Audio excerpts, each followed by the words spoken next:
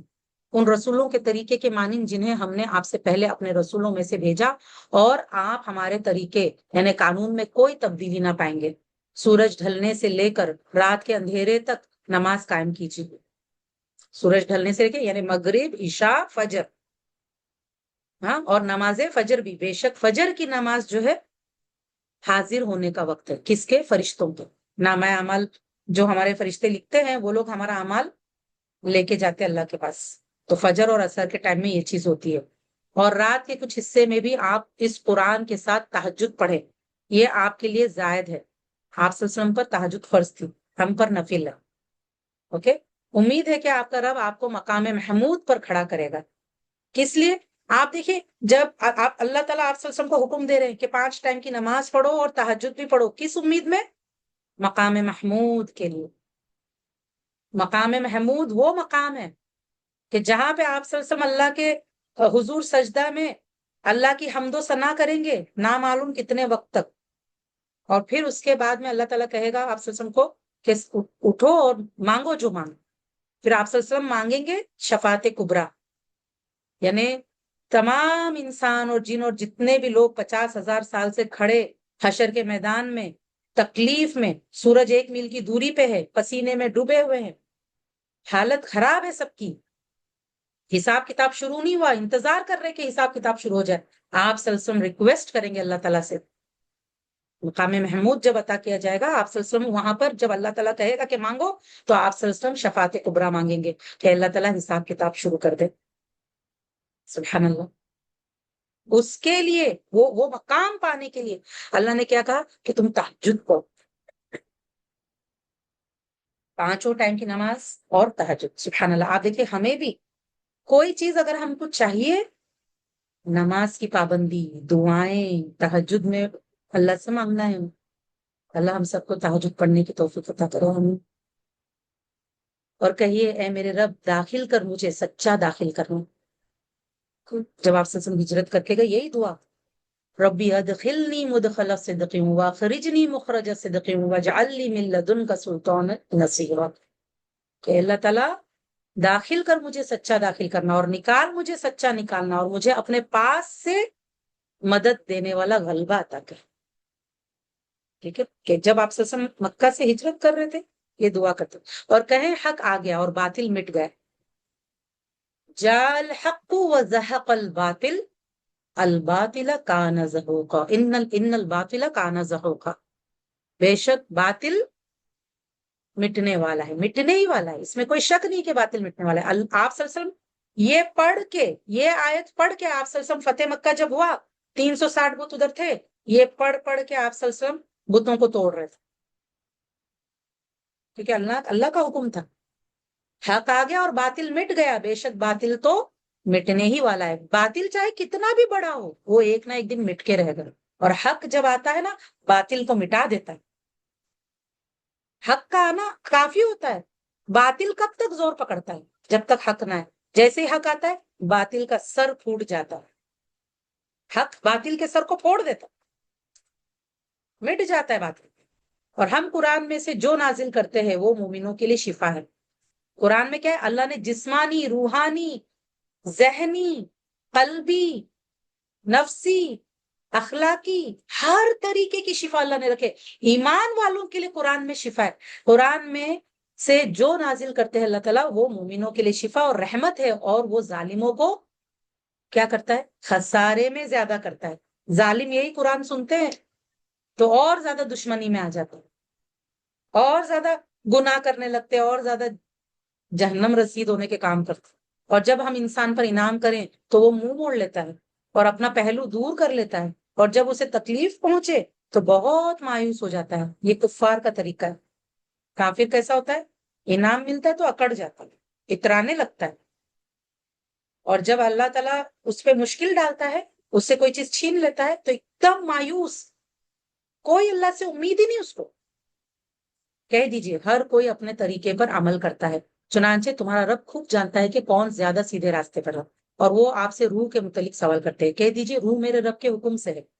تمہیں تو بہت ہی تھوڑا علم دیا گیا ہے، اور البتہ اگر ہم چاہیں تو اسے ضرور لے جائیں جو کچھ ہم نے آپ کی طرف وحی کی ہے، پھر آپ اس پر ہمارے مقابلے میں اپنا کوئی حمایتی نہ پائیں گے سوائے، دیکھیے یہ تو اللہ کی رحمت ہے کہ اللہ نے آپ صلی اللہ علیہ وسلم کو قرآن دیا، اللہ چاہے تو قرآن لے جائے گا۔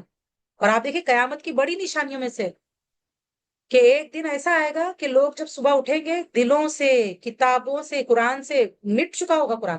اللہ ہماری حفاظت کرے۔ آپ دیکھیں ہمیں علماء کی بہت عزت کرنا چاہیے، کیونکہ علماء، جب تک علماء ہے نا، جو سچے علماء ہیں، جو صحیح علماء ہیں، قیامت کی بڑی نشانیوں میں سے ہے کہ قیامت آنے سے پہلے اللہ تعالیٰ سچے علماء کو اٹھا لے گا۔ اللہ تعالیٰ قرآن کو بھی، قرآن کے بارے میں آتا ہے نا، یا قیامت کی نشانیوں میں سے قرآن بھی اٹھا لے گا اللہ تعالیٰ۔ سبحان اللہ، اللہ ہماری سب کی حفاظت کرے۔ دیکھیے یہاں پہ اللہ تعالیٰ کیا بتاتا، اللہ اگر دیکھیے اللہ نے جب کفار مکہ کو قرآن دیا وہ لوگ قدر نہیں کر رہے تھے، تو اللہ نے کیا کہا؟ کہ البتہ اگر ہم چاہیں تو اسے ضرور لے جائیں جو کچھ ہم نے آپ کی طرف وحی کی ہے، پھر آپ اس پر ہمارے مقابلے میں اپنا کوئی حمایتی نہ پائیں گے سوائے آپ کے رب کی رحمت کے۔ آپ دیکھیں یہ رب کی رحمت ہے کہ اللہ نے ہمیں قرآن دیا زندگی گزارنے کے، بے شک آپ پر اس کا فضل بہت زیادہ ہے، ہم نے اللہ کی رحمت اور اس کا فضل مانگنا ہے۔ کیوں؟ آپ دیکھیں اگر قرآن سمجھ میں نہ آئے اس کا مطلب کچھ ایسا گناہ ہے جو ہمیں اس کو سمجھنے سے روک رہا ہے، ہم نے وہ گناہ چھوڑنا ہے، ہم نے رونا ہے، ہم نے اللہ سے مانگنا ہے کہ اللہ مجھے قرآن سمجھا دے، کیونکہ کافر کو قرآن سمجھ میں نہیں آتا ہے۔ کہہ دیجئے البتہ اگر تمام انسان اور جن اس بات پر جمع ہو جائیں کہ اس قرآن کی مثل لائیں تو وہ اس کی مثل نہ لا سکیں گے، اگرچہ وہ ایک دوسرے کے مددگار بھی بن جائیں۔ اور بلا شبہ ہم نے اس قرآن میں لوگوں کے لیے ہر مثال پھیر پھیر کر بیان کی ہے، پھر بھی اکثر لوگ نے انکار کیا، مگر کفر کرنے سے انکار نہیں کیا، قرآن کو ماننے سے انکار کیا۔ کیسا انسان دیکھو ذرا، اس کے بھلے کے لیے اللہ نے قرآن اتارا، اسے اس کی بھلائی نہیں چاہیے، خود کا برا کر رہا ہے کفر کر کے، اور وہ بولے ہم تجھ پر ہرگز ایمان نہیں لائیں گے حتیٰ کہ تو ہمارے لیے زمین سے چشمے جاری کر دو، کیونکہ مکہ میں پانی نہیں تھا نا، صرف زمزم کا تھا، تو یہ لوگ کیا بولتے تھے کہ وادیوں میں، یعنی کہ مکہ کی وادیوں میں چشمے جاری کر دے اگر آپ واقعی نبی ہو تو، یا تیرے لیے کھجوروں اور انگوروں کا ایک باغ ہو، پھر تو اس باغ کے درمیان جگہ جگہ نہریں جاری کر دے، یا تو آسمان ٹکڑے ٹکڑے کر کے ہم پر گرا دے جیسا تو کہا کرتا ہے کہ عذاب آئے گا، ہے نا عذاب کے بارے میں، یا اللہ کو اور فرشتوں کو سامنے لے آ نعوذ باللہ، یا تیرے لیے سونے کا گھر ہو، یا تو آسمان میں چڑھ جائے اور ہم تیرے چڑھنے پر ہرگز ایمان نہیں لائیں گے حتیٰ کہ تو ہم پر ایک کتاب اتار لائے جسے ہم پڑھے۔ یہ سارے مطالبے کیے تھے کفار مکہ نے کہ یہ سب کرو تو ہم مانیں گے اگر تم سچے نبی ہو تو۔ کہیے میرا رب پاک ہے، میں تو بس ایک بشر رسول ہوں۔ سبحان ربی، کیا سمجھ رہے ہو اللہ کے بارے میں؟ یہ سب آپ دیکھیے ان کے لیے کیا ہے، انٹرٹینمنٹ، سیریس نہیں تھے وہ لوگ، ماننا نہیں تھا ان کو، تو بہانے بنا رہے تھے۔ اللہ چاہے تو نشانیاں اتار سکتا ہے، لیکن اللہ تعالیٰ پاک ہے، کیوں اللہ تعالیٰ نہیں اتار رہا ہے؟ اس کی حکمت، کرنے کو اللہ سب کر سکتا، نہریں جاری کر سکتا ہے، گھر کو سونے کا بنا سکتا ہے، اللہ تعالیٰ تو سب کچھ کر سکتا ہے، لیکن اللہ نے رسول کو کس لیے بھیجا ہے؟ رسول ایک بشر ہے، اور لوگوں کے پاس ہدایت آ جانے کے بعد ان کو ایمان لانے سے صرف اس چیز نے روکا کہ انہوں نے کہا کہ اللہ نے بشر رسول بھیجا ہے، ایک انسان کو رسول بنا کے بھیجا، اس لیے وہ لوگ نہیں مان رہے تھے۔ ان کو یہ پرابلم تھی کہ اللہ نے انسان کو کیوں رسول بنا کے بھیجا، فرشتوں کو کیوں نہیں بھیجا؟ کہہ دیجئے اگر زمین میں فرشتے ہوتے تو یہاں مطمئن ہو کر چلتے پھرتے تو ہم ان پر آسمان سے کوئی فرشتہ ہی رسول بنا کر بھیجتے۔ زمین پہ کون رہتا ہے؟ انسان رہتا ہے نا، انسان چلتا پھرتا ہے، انسان ایک دوسرے کو دیکھتا ہے، انسان فرشتے کو تو نہیں دیکھ سکتا، جنات کو تو نہیں دیکھ سکتا، تو اللہ نے ان میں رسول نہیں بھیجے، اللہ نے انسان میں رسول بھیجا، کیونکہ انسان انسان کو دیکھتا ہے۔ زمین پہ اللہ نے انسان کو بسایا ہے، انسان کو خلیفہ بنایا، انسان کو جانشین بنایا، اس لیے انسان میں سے رسول بھیجا۔ اب تم کو یہی اعتراض ہے کہ انسان کو کیوں رسول بنایا؟ آپ دیکھیے آج کچھ مسلمان ایسے ہیں وہ نبی صلی اللہ علیہ وسلم کو انسان ماننے کے لیے تیار نہیں، بولو. کفار مکہ کو اعتراض تھا آپ صلی اللہ علیہ وسلم کو انسان ماننے سے. آج کچھ مسلمانوں کا عقیدہ جب خراب ہوا تو ان کو پرابلم ہے آپ صلی اللہ علیہ وسلم کو انسان ماننے سے. کہہ دیجئے میرے اور تمہارے درمیان اللہ بطور گواہ کافی ہے، بے شک وہ اپنے بندوں سے خوب باخبر اور انہیں خوب دیکھنے والا ہے. اور جسے اللہ تعالیٰ ہدایت دے تو وہی ہدایت یافتہ ہے، اور جسے وہ گمراہ کرے تو آپ ان کے لیے اس اللہ کے سوا کوئی دوست ہرگز نہ پائیں گے، اور ہم انہیں یوم قیامت چہرے کے بل اندھے، گونگے اور بہرے اٹھائیں گے. کیوں؟ کیونکہ دنیا میں وہ حق دیکھ نہیں سکتے تھے، دنیا میں حق بول نہیں سکتے تھے، دنیا میں حق سن نہیں سکتے تھے، سمجھ نہیں سکتے تھے. ان کا ٹھکانہ جہنم ہوگا. جب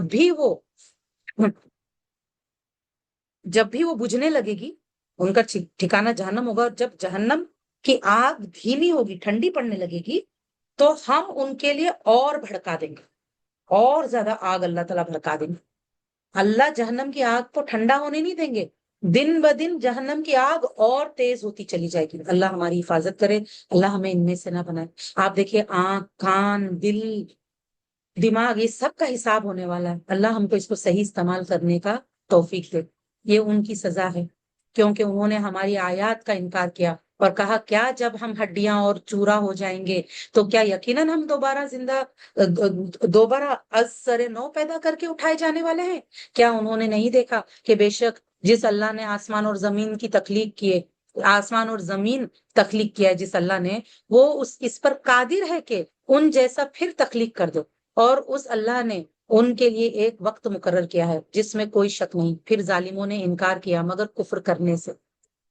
ظالموں نے انکار کیا اللہ کو ماننے سے، اللہ کی بات ماننے سے، لیکن کفر کا انکار نہیں کیا. کفر پہ ہی ڈٹے رہے ضد کے ساتھ.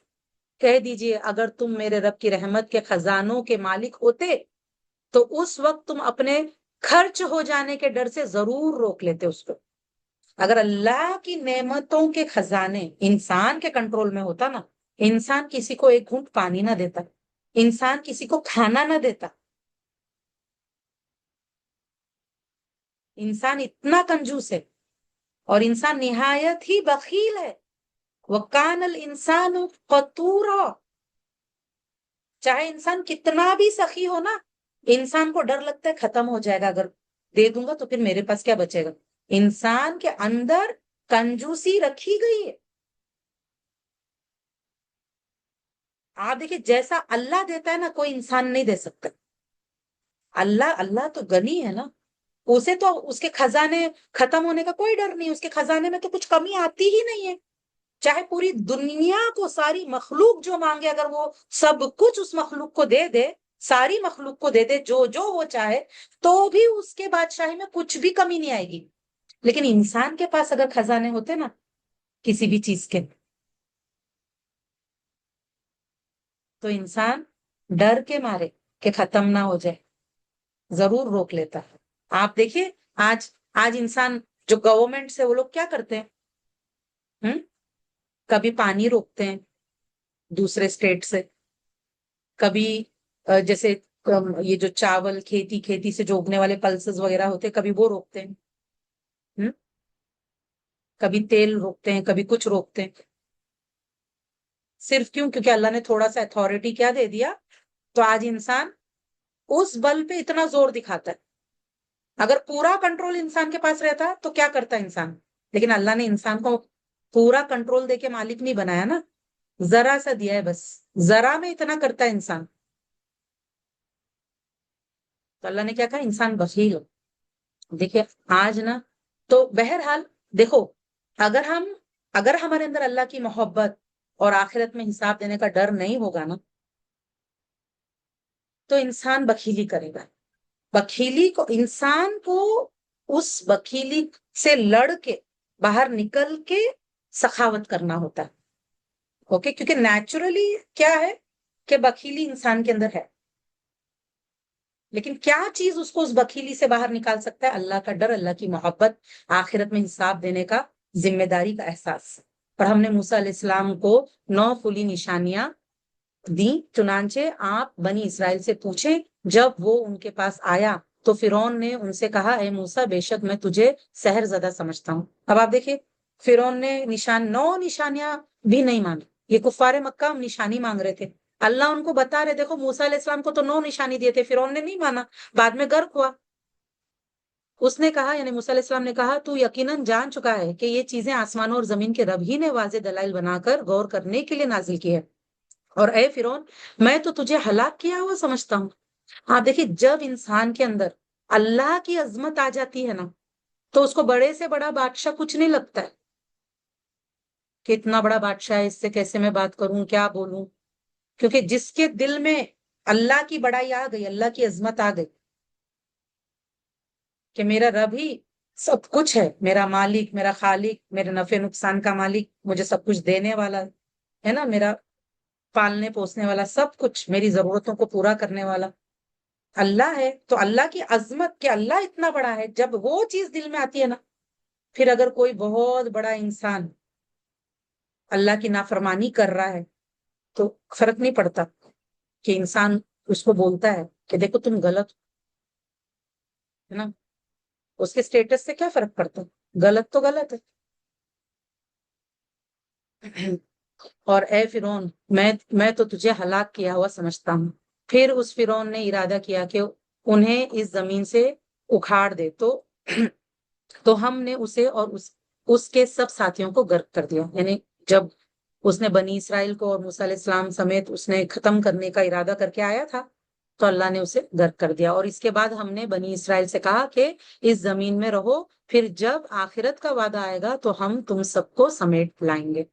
اوکے, اب آپ دیکھیے کوئی کتنا بھی طاقتور ہو, بادشاہ ہو, اگر وہ مسلمانوں کو نقصان پہنچانے کے لیے آئے گا اپنی سرکشی میں, تو اللہ تعالیٰ سچے ایمان والوں کو, نبیوں کو فالو کرنے والوں کو نجات دے گا اور ان کو غرق کرے گا. جیسے فرعون کو غرق کیا, اللہ آج بھی غرق کر سکتا ہے. اللہ چاہے تو, آپ دیکھیے اللہ کا قانون ہے. اللہ تعالیٰ نے مطلب سبحان اللہ, جب ایمان والے صبر کرتے ہیں ظلم اور زیادتیوں پہ تو ایک وقت آتا ہے جب اللہ تعالیٰ مسلمانوں کو, ایمان والوں کو نجات دیتا ہے اور ظالموں کو ہلاک کرتا ہے. اور ہم نے اس قرآن کو حق ہی کے ساتھ نازل کیا ہے, اور یہ حق ہی کے ساتھ نازل ہوا, اور ہم نے آپ کو صرف بشارت دینے والا اور ڈرانے والا بنا کر بھیجا ہے. اور قرآن کو ہم نے جدا جدا کر کے نازل کیا, یعنی تھوڑا تھوڑا کر کے اللہ نے نازل کیا قرآن 23 سالوں میں, تاکہ آپ اسے لوگوں کو ٹھہر ٹھہر کر سنائیں. اور ہم نے اسے بتدریج ہی نازل کیا ہے, یعنی آہستہ آہستہ 23 ایئرس میں. کہہ دیجئے اس پر ایمان لاؤ یا ایمان نہ لاؤ, بلا شبہ جنہیں اس سے پہلے علم دیا گیا جب ان پر تلاوت کی جاتی ہے تو وہ اپنے ٹھڈیوں کے بل سجدے میں گر پڑتے ہیں. آپ دیکھیے سبحان اللہ, جیسے نجاشی تھے, ان کے دربار میں جو لوگ مسلمان ہوئے, اور عبداللہ بن سلام, سلمان فارسی رضی اللہ عنہ, یہ لوگ سب لوگ جب انہوں نے اللہ کا کلام سنا تو وہ لوگ سجدے میں گر گئے. آپ دیکھیے قرآن کا جو حق ہے نا کیا ہے, تو پہلے ہم اس کی تلاوت کریں غور یعنی کہ سمجھ کر, اوکے, ٹھہر ٹھہر کر آرام سے صحیح سے تجوید کے ساتھ تلاوت کرو, پھر اس پہ غور و فکر کریں. پھر وہ غور و فکر سے ایسی کیفیت پیدا ہوتی ہے نا کہ ہم کیا کریں, پھر سجدے میں گر کے دعائیں کریں, سجدے میں گر جائیں, دعائیں کریں. پھر ہمارے اندر اللہ کی خشیت آنی چاہیے, اللہ کا ڈر, اور ہم رونا چاہیے, رونا آنا چاہیے. جیسے نجاشی جب انہوں نے حق کو پہچان لیا, نجاشی اور ان کے درباریوں نے, تو ان کی آنکھوں سے آنسو بہ نکلے. یہ سٹیجز ہوتے قرآن کو پڑھنے کے. تو جب انسان قرآن پڑھتا ہے تو یہ ساری کیفیت سے وہ گزرتا ہے.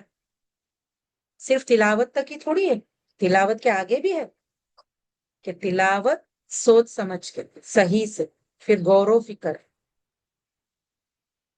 پھر سجدے میں گرنا, پھر دعا کرنا اللہ سے, پھر اللہ کا ڈر, اللہ کی عظمت کا دل میں آنا, اللہ کا ڈر آنا, پھر رونا اللہ کے آگے, اس کی رحمتوں کو مانگنا, اس کے جو وعید ہے اس سے پناہ مانگنا اس کی. اور وہ کہتے ہیں پاک ہے ہمارا رب. دیکھیں کیا دعا کرتے ہیں جو لوگ, جب قرآن ان کے سامنے پڑھا جاتا ہے تو کیا دعا کرتے ہیں, وہ کہتے ہیں پاک ہے ہمارا رب, بے شک ہمارے رب کا وعدہ ضرور پورا ہونا ہے. اور وہ روتے ہوئے اپنی ٹھڈیوں کے بل گر پڑتے ہیں. اور یہ قرآن ان کے خشوع کو زیادہ کرتا ہے, ان کے اندر خشوع آتا ہے, عاجزی آتی ہے. کہہ دیجئے اللہ کو اللہ کہہ دیجئے اللہ کو اللہ کہہ کر پکارو یا رحمان کہہ کر, تم جس نام سے بھی پکارو تو اسی کے لیے اچھے اچھے نام ہیں، اسی کے لیے اچھے سے اچھے نام ہے جو قرآن اور سنت سے ثابت ہو، ٹھیک ہے نا؟ اپنے من سے نہیں دے سکتے اللہ کو نام، قرآن اور سنت سے ثابت. اور اپنی نماز نہ بلند آواز سے پڑھیں نہ بالکل پست آواز سے، بلکہ اس کے بین بین راستے اختیار کریں. یعنی ایک دم زور سے بھی نماز نہیں پڑھنا ہے چیخ چیخ کر، نہ ہی اتنا سلو کہ منہ بند ہے ٹوٹلی، درمیانہ آواز، ٹھیک ہے. اور کہہ دیجئے ساری حمد اللہ ہی کے لیے ہے جس نے اپنے لیے کوئی اولاد نہیں بنائی اور نہ بادشاہی میں اس کے لیے کوئی شریک ہے، اور نہ اسے ناتوانی وہ کمزوری کی وجہ سے کوئی حمایتی درکار ہے. اللہ تعالیٰ آپ دیکھیں ان ساری چیزوں سے پاک ہے نا. ساری تعریف اللہ کے لیے ہے. کیوں؟ تمام تعریفوں کا حق صرف اللہ رکھتا ہے، تمام عبادتوں کا حق صرف اللہ رکھتا ہے، تمام شکر کا حق صرف اللہ رکھتا ہے. کیوں؟ کیونکہ اس کی کوئی اولاد نہیں اور نہ بادشاہی میں اس کے لیے کوئی شریک ہے. وہ اکیلا بادشاہ ہے نا، وہ اکیلا الہ ہے، اکیلا بادشاہ ہے، اور اسے کوئی کمزوری نہیں ہے کہ جس کے وجہ سے اس کو کسی کی مدد لینی پڑے. ایسی کوئی کمزوری اس کے اندر نہیں. اور آپ اس اللہ کی بڑائی بیان کریں، کمال درجے کی بڑائی. اوکے، سورہ کہف انشاءاللہ شروع کریں گے. بسم اللہ الرحمن الرحیم. اللہ سبحانہ تعالیٰ یہاں یہ سورہ حمد سے سٹارٹ کرتا ہے، جیسے سورہ فاتحہ الحمدللہ سے سٹارٹ ہوا اسی طرح یہ ایک دم قرآن کے سینٹر کا سورہ ہے. اگین الحمدللہ سے سٹارٹ ہو رہا ہے. آپ دیکھیں یہاں پر بھی ہم دیکھتے ہیں کہ قل الحمدللہ پہ اینڈ ہوا.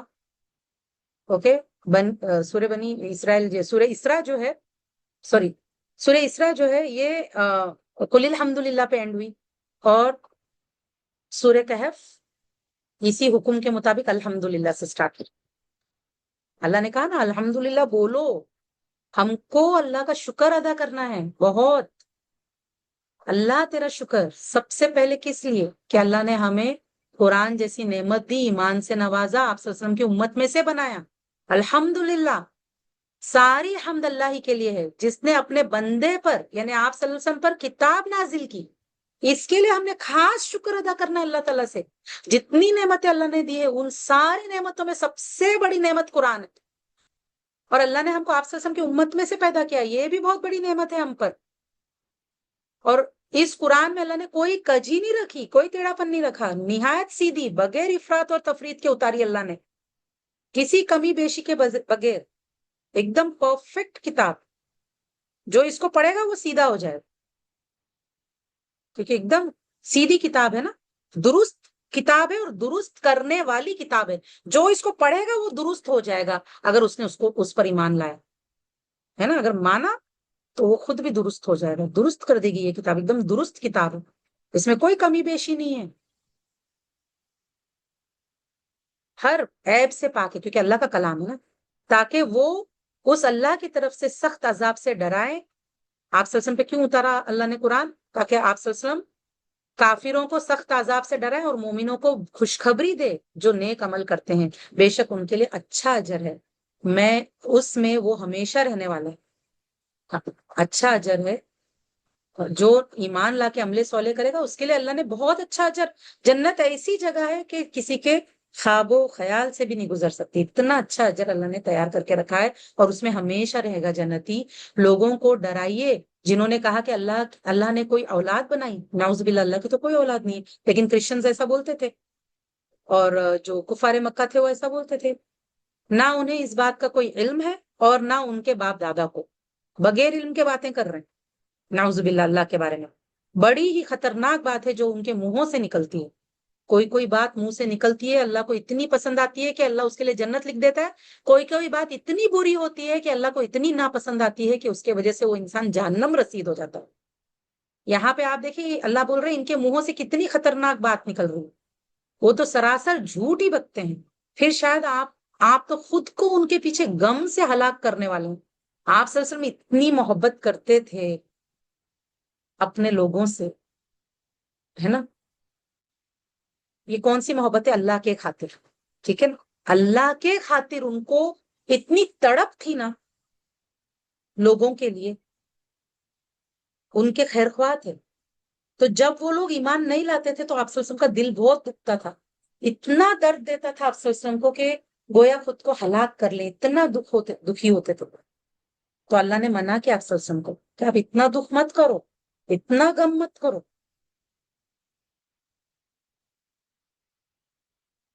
پھر شاید آپ تو خود کو ان کے پیچھے غم سے ہلاک کرنے والے ہیں اگر یہ کافر اس بات یعنی قرآن پر ایمان نہ لائے. بلا شبہ ہم نے جو کچھ روئے زمین پر ہے اسے اس کی زینت بنایا ہے تاکہ ہم انہیں آزمائیں کہ ان میں عمل کے لحاظ سے کون زیادہ اچھا ہے.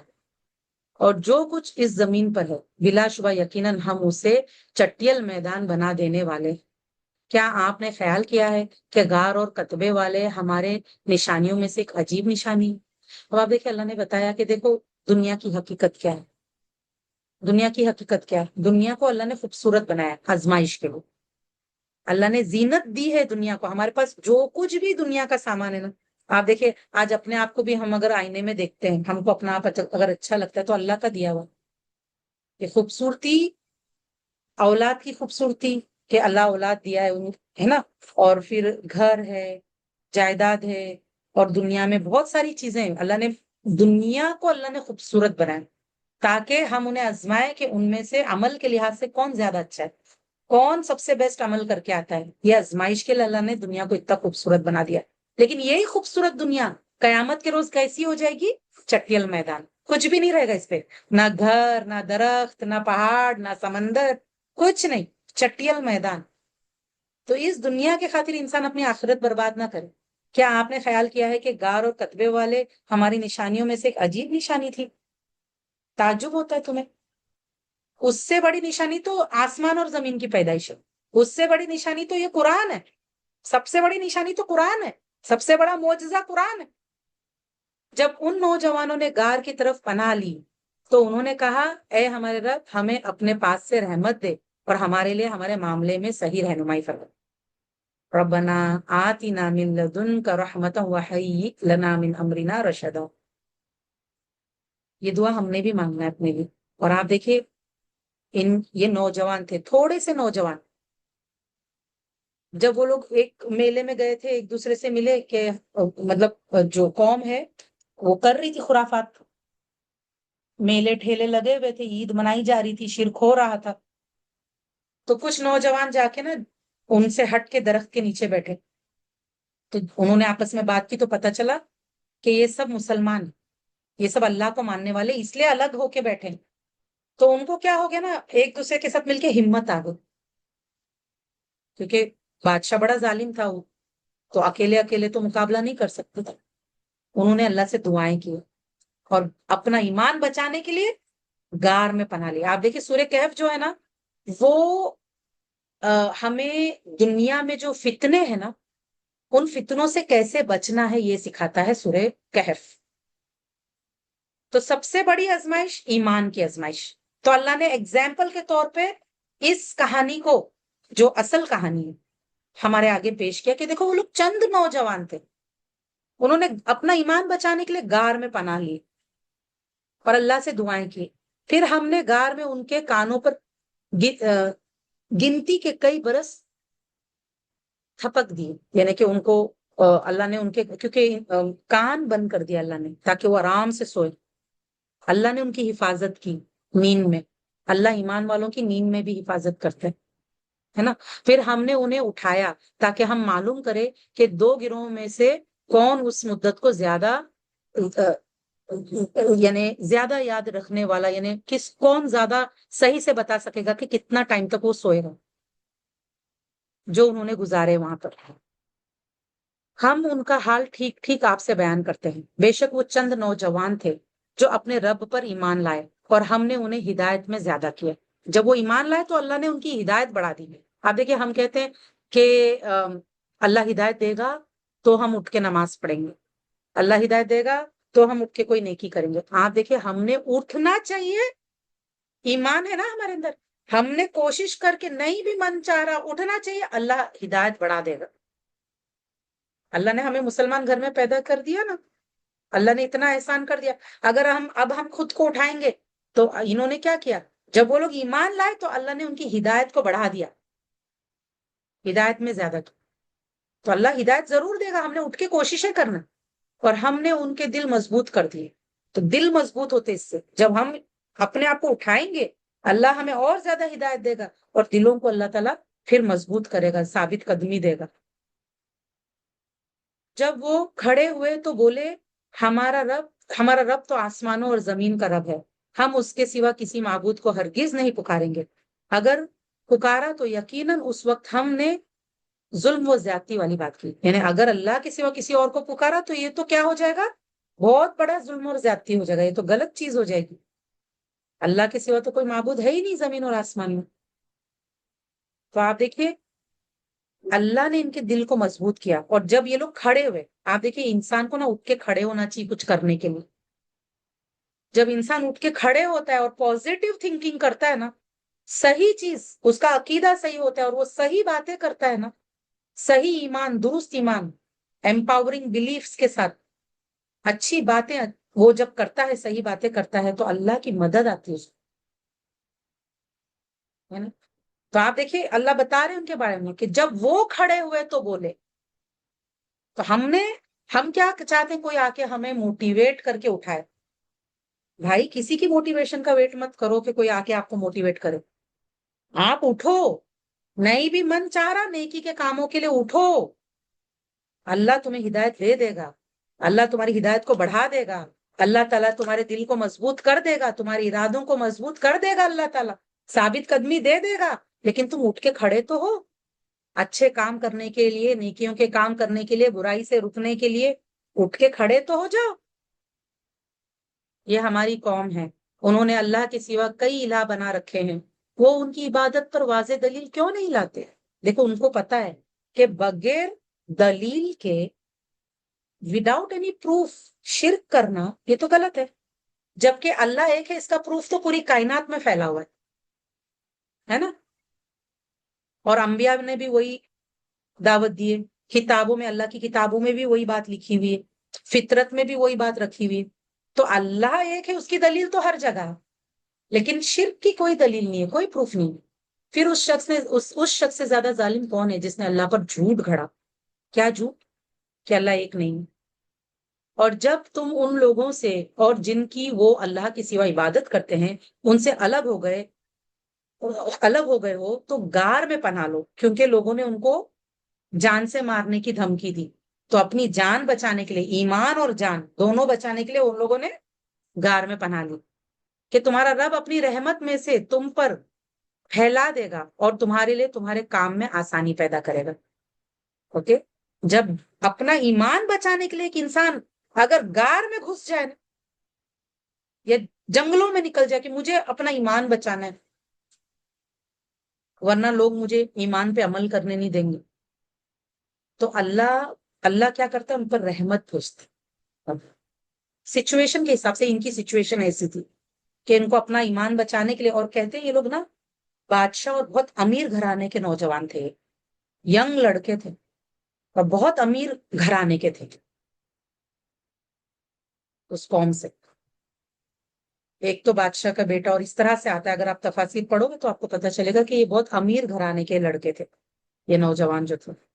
تو انہوں نے کیا کہا کہ انہوں نے اپنا ایمان بچانے کے لیے، حالانکہ غار میں آپ دیکھیں انسان کو ہو سکتا ہے کوئی جنگلی جانور ہو جو کاٹ کھائے، ہو سکتا ہے کوئی زہریلا سانپ ہو، ہے نا، کچھ بھی ہو سکتا ہے، لیکن آپ دیکھیں ایمان بچانا اتنا ضروری ہے کہ اس کے خاطر اگر انسان کو ہجرت کرنا پڑے تو وہ ہجرت کرے گا، اسے غار میں پناہ لینا پڑے تو وہ غار میں پناہ لے گا، اللہ سے دعائیں کرتے ہوئے، لیکن اپنا ایمان بچانا ضروری ہے، چاہے جان چلی جائے لیکن ایمان نہیں چھوڑنا ہے۔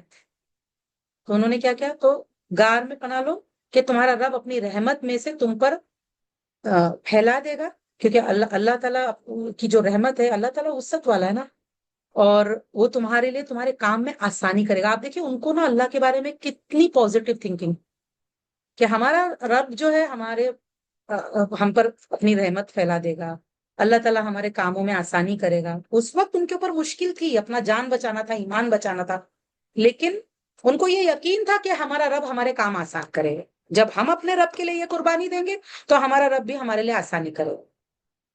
اوکے، انہوں نے آسانی کے لیے ایمان نہیں چھوڑا، انہوں نے ایمان کے لیے مشکل کو اپنایا، اور ان کو یقین تھا کہ اللہ آسان کرے گا، ہمارے کام میں اللہ آسانی پیدا کرے گا۔ اور آپ سورج کو دیکھیں گے جب وہ طلوع ہوتا ہے تو ان کے غار سے دائیں طرف ہٹ جاتا ہے، اور جب غروب ہوتا ہے تو ان کے بائیں طرف کترا کر نکل جاتا ہے، اور وہ اس غار کی کھلی جگہ میں ہے۔ یہ اللہ تعالیٰ کی نشانیوں میں سے ہے۔ جسے اللہ تعالیٰ ہدایت دے تو وہی ہدایت یافتہ ہے، اور جسے وہ گمراہ کر دے تو آپ اس کے لیے ہرگز کوئی رہنما دوست نہیں پائیں گے۔ آپ دیکھیں، اسی لیے ہمیں اللہ ہی سے ہدایت مانگنا چاہیے، کیونکہ اللہ کے سوا کوئی اور ہدایت نہیں دے سکتا، اور اگر اللہ ہدایت نہ دے تو پوری دنیا مل کے سیدھے راستے پہ نہیں لا سکتی۔ تو ہم نے اللہ ہی سے مانگنا ہے کہ اللہ ہدایت دے، اور اللہ سے اس بات کی پناہ بھی مانگنا ہے کہ اللہ تعالیٰ ہمیں گمراہ کرے، اللہ ہمیں اس سے پناہ میں لے لے، ہے نا۔ اور آپ انہیں جاگتے ہوئے خیال کریں گے حالانکہ وہ سوئے ہوئے ہیں، اور ہم ان کے دائیں طرف اور بائیں طرف کروٹیں بدلتے ہیں، اور ان کا کتا غار کے دہانے پر اپنے دونوں بازو پھیلائے ہوئے ہے۔ اگر آپ انہیں جھانک کر دیکھیں تو ان سے ضرور بھاگتے ہوئے پیٹ پھیر لیں، اور آپ ضرور ان سے روب میں بھر دیے جائیں۔ مطلب اگر وہ سچویشن دیکھ لیتا نا کوئی کہ غار میں کس طرح یہ لوگ سو رہے تھے، اور کس طرح مطلب اللہ ان کی حفاظت کر رہا تھا، اتنے سالوں سے وہ لوگ سو رہے تھے اور آنکھیں کھلی تھی ان کی، مطلب دیکھنے والے کو ایسا لگتا تھا کہ جیسے کہ وہ آنکھیں کھلی رکھ کے سو رہے، تو دیکھنے والا ڈر جائے گا ان کی کنڈیشن دیکھ کر۔ یہ اللہ نے بتایا ایسا حال تھا اس وقت۔ اور اسی طرح ہم نے انہیں جگایا، پھر اللہ نے ان کو جگایا تاکہ وہ آپس میں ایک دوسرے سے سوال کریں۔ ان میں سے ایک کہنے والے نے کہا تم کتنا عرصہ ٹھہرے ہو؟ وہ بولے ہم ایک دن یا دن کا کچھ حصہ ٹھہرے۔ پھر بولے تمہارا رب خوب جانتا ہے جتنی دیر تم ٹھہرے، چنانچہ اب تم اپنے یہ چاندی کے سکے اب تم اپنی یہ چاندی کے سکے دے کر اپنا ایک آدمی شہر کی طرف بھیجو، پھر وہ دیکھے کہ اس شہر کا کون سا شخص طعام کے لحاظ سے یعنی کھانے کے لحاظ سے پاکیزہ تر، تو وہ اس میں سے تمہارے لیے کچھ کھانا لے آئے۔ آپ دیکھیں وہ لوگ جب اٹھے نا، ان کو بھوک لگی ہوئی تھی، ان کو پتا نہیں تھا کہ کتنے عرصے تک وہ لوگ اس حال میں رہے۔ ان کی فکر یہ تھی کہ حلال کھانا کھانا، پاکیزہ کھانا کھانا۔ یہاں پہ پاکیزہ کھانے سے مراد کیا ہے کہ وہ پاک بھی ہو اور حلال بھی۔ Okay, well to do families سے تھے وہ لوگ، ان کو پتا تھا کہ حلال کھانے سے ہی اگر انسان کو ہدایت پہ رہنا ہے، آپ دیکھیں حلال کھانا ضروری ہے۔ حرام کھائیں گے انسان بہک جائے گا، گمراہ ہو جائے گا۔ حرام میں بہت بیماریاں بھی ہے اور بہت نقصان ہے، اور گمراہی کا سبب بنتا ہے حرام کھانا۔ دعائیں قبول نہیں ہوتی حرام کھانے والوں کا۔ تو انہوں نے یہ فکر کی، ان کو فکر تھی کہ حلال کھانا کھانا، تو وہ اس میں سے تمہارے لیے کچھ کھانا لے آئے، اور وہ خوب نرمی سے بات کرے اور تمہارے متعلق بالکل کسی کو نہ بتائے، مطلب رازداری سے رہنا، کسی کو پتا نہ چلے، کیونکہ ان کو ڈر تھا کہ اگر پتا چل جائے گا تو لوگ ہمیں قتل کرنے کی کوشش کریں گے۔ بلا شبہ اگر وہ تم پر مطلع ہو گئے، یعنی ان کو اگر پتا چل گیا تمہارے بارے میں، تو تمہیں رجم کر دیں گے یا تمہیں اپنے دین سے لوٹا لیں گے، اور پھر اس وقت تم ہرگز فلاح نہیں پا سکو گے کبھی بھی۔ تو ان کو اپنے ایمان کی فکر تھی کہ اگر لوگوں کو پتا چل گیا تو لوگ ایسا ایسا ہم پر ظلم کریں گے، پھر اس سے ہمارا بہت نقصان ہو جائے گا، ہے نا۔ ان کو پتا تھا نا کہ پھر اگر ایسا ہوا تو پھر ہم اگر انہوں نے ہمیں زبردستی اپنے دین میں واپس لوٹایا جو ان کا مشرکانہ دین تھا، تو پھر ہم ہرگز فلاح نہیں پا سکیں گے، یہ ان کو یقین تھا، تو اپنا ایمان بچانا چاہتے تھے۔ اور اسی طرح ہم نے لوگوں کو ان پر مطلع کر دیا، اب لوگوں کو پتا چل گیا تاکہ وہ جان لے کہ بے شک اللہ تعالیٰ کا وعدہ حق ہے، اور یقیناً قیامت اس میں کوئی شک نہیں۔ اللہ نے، کیونکہ وہ دور ایسا تھا نا کہ لوگوں کو قیامت کے اوپر وہ لوگ ڈیبیٹ کرتے تھے، مانتے نہیں تھے، تو اللہ تعالیٰ نے ان لوگوں کو واپس زندہ کر کے ایک نشانی کے طور پہ بتایا کہ اللہ تعالیٰ اس پہ قادر ہے کہ اللہ مردوں کو زندہ کر سکتا ہے۔ حالانکہ ان کو موت نہیں دیا تھا اللہ تعالیٰ نے، یہ سوئے ہوئے تھے، جگایا اللہ نے ان کو، اس کے بعد میں ان کو اصل موت آئی۔ اوکے، جب لوگ ان کے معاملے میں باہم جھگڑ رہے تھے تو انہوں نے کہا ان پر ایک عمارت بنا دو، ان کا رب انہیں بہتر جانتا ہے۔ جو ان کے معاملے پر غالب ہو گئے تھے وہ بولے ہم ان پر ضرور ضرور ایک عبادت گاہ مسجد بنائیں گے۔ کیا بنائیں گے؟ اب آپ دیکھیں اس دور سے یہ بات چلی آ رہی ہے، کیونکہ ان لوگ کو جب ان کو پتا چلا کہ یہ وہی لوگ ہیں جو اتنے 100 سال کے بعد میں اٹھے ہیں، اللہ نے ان کو دوبارہ اٹھایا ہے، اور یہ نیک لوگ ہیں، ایمان والے ہیں، اور جب یہ بات پتا چلی اور وہ لوگ واپس جاتے ہیں، یعنی کہ وہ آدمی جو کھانا لینے گیا ہوتا ہے گار والا، جب وہ واپس جاتا ہے اور بتاتا ہے کہ لوگوں کو پتا چل گیا ہے اور لوگ ان لوگوں کو دیکھنے آتے ہیں سب، تو اللہ ان کو اس وقت طبعی موت دے دیتا ہے. اوکے. تو وہ پورے گار والے جو ہے ان کو موت آ جاتی ہے. اب یہ جو وہاں کے لوگ ہوتے ہیں وہ لوگ آپس میں لڑائی شروع کر دیتے ہیں کہ اب ان کے لیے نا اسپیشل جگہ بنانا چاہیے کہ کچھ ایک عمارت بنا دو. اوکے. تو لیکن جو تھوڑا پاور رکھنے والے لوگ تھے انہوں نے کیا بولا کہ یہ نیک لوگ تھے نا تو یہاں پہ مسجد بنائیں گے، یعنی ان کے قبر پہ مسجد بنائیں گے. تو آپ دیکھیے سبحان اللہ، یہ چیز یہ جو چیز ہے، کیونکہ وہ لوگ قیامت کا انکار کرنے والے لوگ تھے. اوکے. قیامت کا انکار کون کرتا ہے؟ کافر نا. یعنی ان کا عقیدہ وہ درست نہیں تھا. اللہ نے ان کو احساس دلایا کہ اللہ تعالیٰ اس پر قادر ہے کہ اللہ دوبارہ زندہ کر سکتا ہے. اب آپ دیکھیں ان کا عقیدہ کیونکہ بگڑا ہوا تھا، انہوں نے کیا کیا، نیک لوگوں کے مزار پہ، مطلب وہ مزار بولتے نا جیسے قبر پہ، انہوں نے مسجد بنانے کا طے کیا. تو یہ جائز نہیں اسلام میں، آپ صلی اللہ علیہ وسلم نے منع کیا. لیکن یہ قرآن میں اس لیے آیا ہے بتانے کے لیے کہ ہر دور میں یہ غلطی انسانوں نے کی کہ قبروں کو، نیک لوگوں کی قبروں کو عبادت کی جگہ بنائے، سجدے کی جگہ بنائے، جو الاؤڈ نہیں ہے. ہماری شریعت میں الاؤڈ نہیں ہے، آپ صلی اللہ علیہ وسلم نے منع کیا اس سے.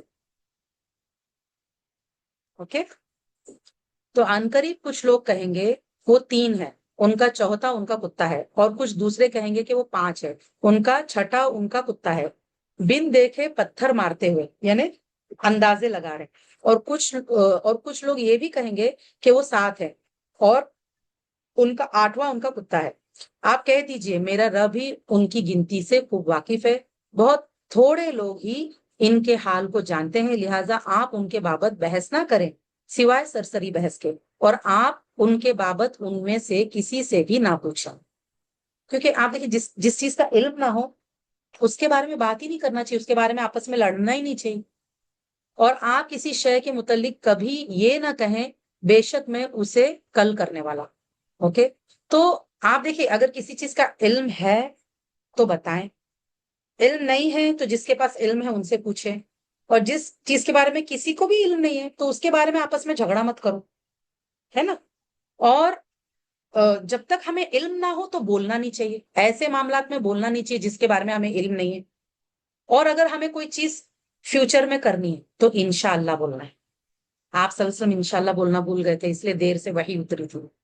مگر یہ کہ اللہ تعالیٰ چاہے کیا بولنا ہے، انشاءاللہ بولنا ہے. اور جب آپ بھول جائیں تو اپنے رب کو یاد کریں. آپ دیکھیں جب ہم، کیا ہوتا ہے نا، ہم ذرا کاموں میں پڑتے تو کہیں نہ کہیں ہم غفلت میں آ جاتے، تو فوراً جیسے ہی یاد آئے ہم کو اللہ کو یاد کرنا. اوکے.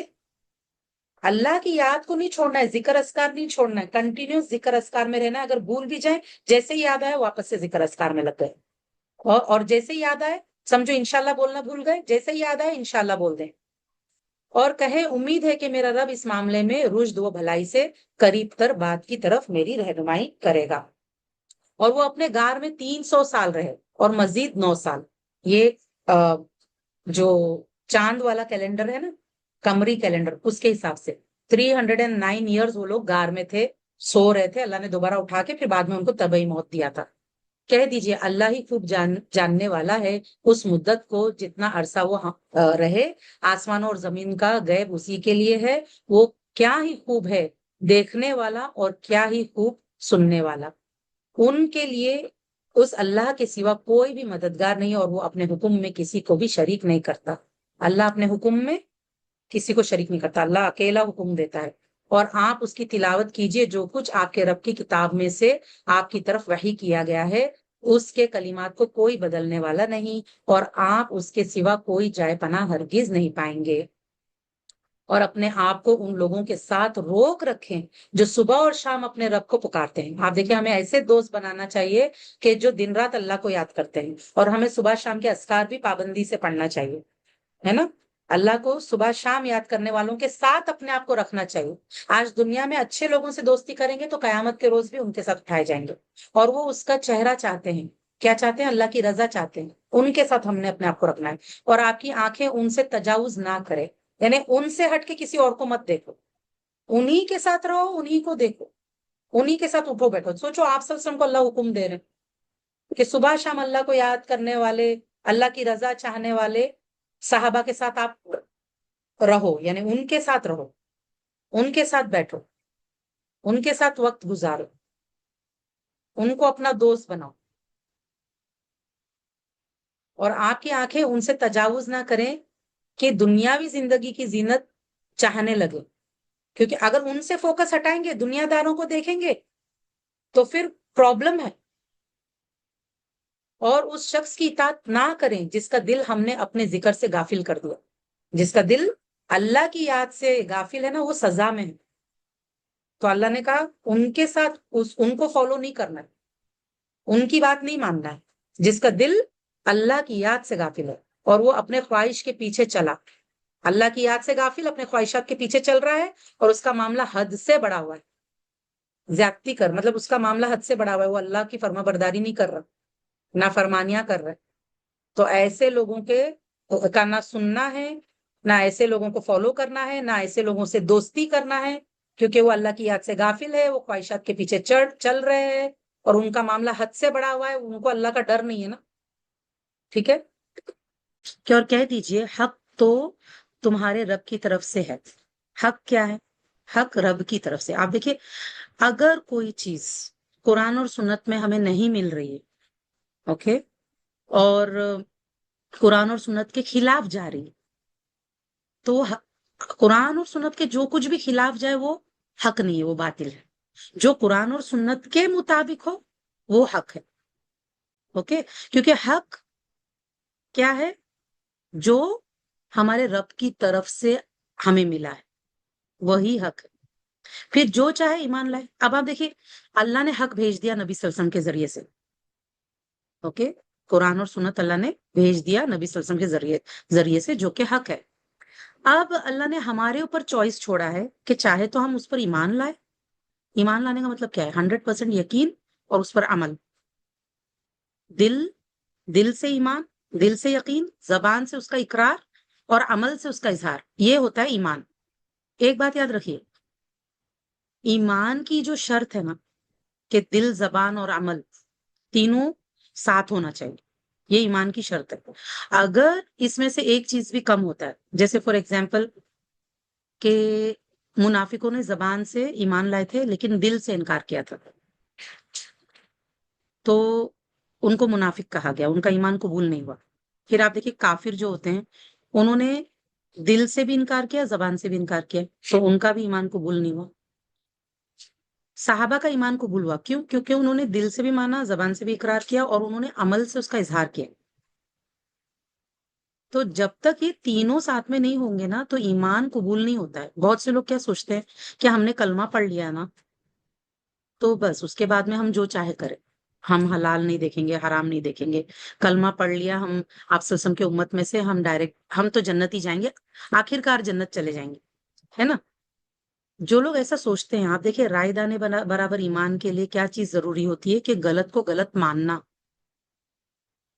یہ تقاضا ہے، رائے دانے برابر ایمان کا تقاضا ہے کہ اگر کوئی برائی دیکھو تو اگر آپ کی طاقت ہے ہاتھ سے روکنے کی، ہاتھ سے روکو، ورنہ اگر آپ کی طاقت ہے زبان سے روکنے کی تو زبان سے روکو. ہاتھ سے نہیں روک سکتے، زبان سے روک سکتے، زبان سے روکو. اگر نہ ہاتھ سے روک سکتے نہ زبان سے روک سکتے تو ایمان کا آخری درجہ ہوتا ہے کہ دل میں اس کو برا جاننا. اور اگر کوئی برائی کو دل میں بھی برا نہیں جان رہا ہے تو اس کے اندر رائے دانے برابر بھی ایمان نہیں ہے، ایسا حدیث کے مفہوم میں آیا. تو آپ دیکھیے برائی کو برائی جاننا ضروری ہے ایمان کے لیے، رائے دانے برابر ایمان کے لیے، ہے نا، منیمم یعنی.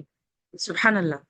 تو پھر جو چاہے ایمان لائے اور جو چاہے کفر کرے. اللہ نے آپشن دے دیا، چوائس دے دیا انسان کو کہ حق تو اللہ نے دے دیا، اب چاہو ایمان لاؤ چاہے کفر کرو. بلا شبہ ہم نے ظالموں کے لیے ایسی آگ تیار کر رکھی ہے جس کے قناتوں نے ان کا احاطہ کر رکھا ہے، اور اگر وہ پانی کے لیے فریاد کریں گے، جہنمی یعنی کہ ہر طرف سے آگ گھیری ہوئی ہے، اوپر سے نیچے سے اور چاروں طرف سے آگ گھیری ہوئی ہے، اور لمبے لمبے ستون ہیں آگ کے. سبحان اللہ، اللہ رحم فرمائے. دیواریں بھی آگ کی، پوری سراؤنڈنگ جو ہے پورا ماحول آگ کا ہے جہنم میں، اور جہنمی کو اتنی پیاس لگے گی کہ وہ فریاد کرے گا. اوکے، تو پانی کے ساتھ ان کی فریاد رسی کی جائے گی تو تیل کی تلچٹ کے مانند ہوگا. وہ جو پانی ہوگا وہ ڈامبر جیسا ہوگا، تیل کی تلچٹ. یعنی کہ جب تیل بہت زیادہ پک پک کے ایک دم چپچپا اور عجیب سا ہو جاتا ہے نا، اس طرح سے جو تیل کی تلچٹ کے مانند ہوگا، اور وہ ان کے چہرے بھون ڈالے گا. اتنا کھولتا ہوا تیل کی تلچٹ کی طرح کا وہ پینے کا ہوگا کہ جب انڈیلا جائے گا ان کے اوپر پلانے کے لیے، تو وہ ان کا چہرے کو بھون دے گا. جیسے یہ اللہ ہماری حفاظت کرے، اللہ میں ان میں سے نہ بنائے، آمین یا رب. آپ نے کبھی مرغی یا بکرا بھونتا ہوا دیکھے ہوں گے، تو اگر اللہ نہ کرے کہ کسی کے ساتھ ایسا ہو، اللہ حفاظت کرے، آمین یا رب. اللہ کیا بتا رہے ہیں کہ جب وہ ڈالا جائے گا تو وہ چہرہ بھون دے گا. اب آپ دیکھیں اگر کسی کا چہرہ جل جائے تو کیسا لگتا ہے؟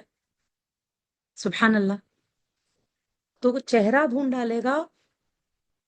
وہ برا مشروب ہے، اللہ بتا رہے ہیں کہ بہت بری پینے کی چیز ہے وہ، اور وہ بری آرام گاہ ہے. مطلب وہاں پہ آرام ملے گا ہی نہیں نا، نہ پیاس بجھے گی، نہ آرام ملے گا، نہ موت آئے گی. اتنا وہاں پر عذاب ہے کہ مطلب جس طرح سے جیسے آیا نا جنت کے بارے میں، کہ جنت ایسی جگہ ہے جو کسی انسان کے خواب و خیال سے نہیں گزر سکتی. اگر کوئی خیال ہمارے خواب و خیال سے اگر گزر گیا کہ جنت ایسی ہوگی، تو مطلب وہ جنت نہیں ہے. جنت اس سے بہت بہت اچھی ہے، ہمارے خواب و خیال سے بھی اچھی ہے. اسی طرح جہنم جو ہے نا، وہ اتنی بری جگہ ہے کہ اگر ہمارے خواب و خیال میں کوئی بری جگہ ہمیں یاد آتی ہے، یا برا کوئی ایکسپیرینس ہمیں یاد آتا ہے، کوئی درد کا سب سے دردیلا اگر کوئی تجربہ یاد آتا ہے، تو وہ کچھ بھی نہیں اس کے آگے. ایسا کوئی درد جو انسان سوچ لے نا کہ اچھا انتہا درد مطلب اتنا ہوگا، تو وہ کچھ بھی نہیں ہے جہنم کے درد کے آگے. جہنم کا درد بہت زیادہ ہے، اس کی تکلیف بہت زیادہ ہے. اتنی تکلیف ہے کہ وہ ہمارے خواب و خیال سے گزر نہیں سکتی کہ اس لیول کی تکلیف کیا ہوگی. سبحان اللہ. تو اللہ ہماری حفاظت کرے. تو اللہ سبحانہ تعالیٰ مطلب بتا رہے ہیں کہ دیکھو، دنیا میں تو مرضی ہے نا، چاہے تو ایمان لاؤ، چاہے تو ایمان مت لاؤ، لیکن آخرت میں کیا ہوگا جو ایمان نہیں لائیں گے ان کے بارے میں اللہ نے بتا دیا. بے شک جو لوگ ایمان لائے اور انہوں نے نیک عمل کیے، یقیناً ہم ان کا اجر ضائع نہیں کرتے.